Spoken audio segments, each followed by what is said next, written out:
remet sur le tapis les problématiques du franc CFA, vous voyez que ce sont toujours les mêmes pirouettes qui reviennent de la part des dirigeants français, qui ont encore du mal à comprendre que le vent a tourné. Mais il y a aussi certains dirigeants africains qui veulent le maintien de cette monnaie. C'est-à-dire qu'il faut bien comprendre une chose, il n'y a pas de dirigeants africains dans les pays de la zone franc CFA.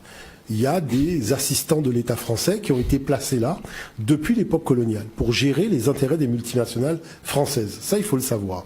Mais la chose qui se passe aujourd'hui, c'est que la jeunesse du monde est en train bien de se rendre compte qu'il y a véritablement une paupérisation du continent africain qui s'organise à la vue et au nez de tout le monde. Et lorsque des pays tels que l'Inde, le Venezuela, la Chine, ces pays s'organisent pour pouvoir soutenir le développement économique africain, on fait comme par hasard chuter le cours du pétrole, de manière à mettre tous ces pays en difficulté. Et finalement, tout le monde fait la politique du retranchement, avec tous les problèmes qu'on a vus au Brésil, tous les problèmes qu'on voit au Venezuela, tout ce qu'on voit aussi au niveau du Nigeria et autres, parce que tout simplement, ces pays avaient axé leur développement sur une valeur, qui était la valeur du baril,